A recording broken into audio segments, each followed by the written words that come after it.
Good morning, friends. The last of my three devotions this morning. We are in the beginning of 1 Thessalonians, right up to chapter 2, verse 8.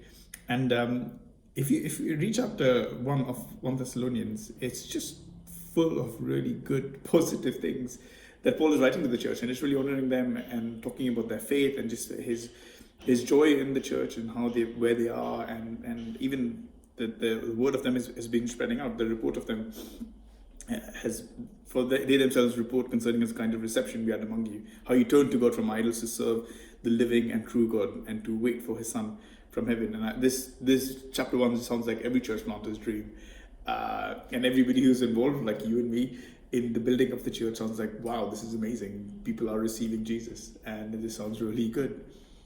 But if we look at chapter 2, and again, not to, I think this all sounds very positive, but chapter 2, verse 2 says, "But though we had already suffered and been shamefully treated at Philippi, as you know, we had boldness in our God to declare to you the gospel of God in the midst of much conflict."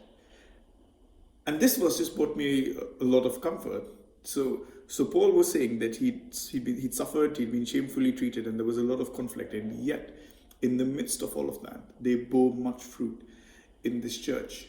And I don't know about you, but maybe your experience, my experience has been not that straightforward when it comes to sharing the gospel with people. And a lot of time I'm fearful, thinking, will I be rejected? Will I be mocked? Will I be ridiculed if I told people about Jesus?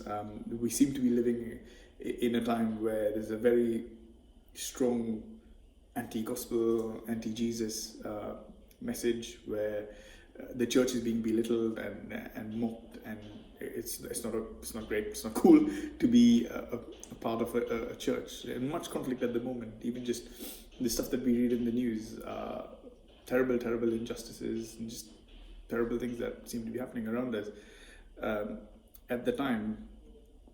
But really, that shouldn't put us off. That shouldn't turn us away from preaching the gospel, telling people about the wonderful news about Jesus, because Paul did it and he was fruitful. He bore fruit. And maybe we think, okay, great, today's a new day, I'm going to go and share the gospel with 5 people and they're all going to respond. And amazing if that happens. Please tell me, and share the wonderful stories with our friends, and we would be really grateful for that. But I think, we must expect suffering. We must expect to be shamefully treated, and we must expect conflict.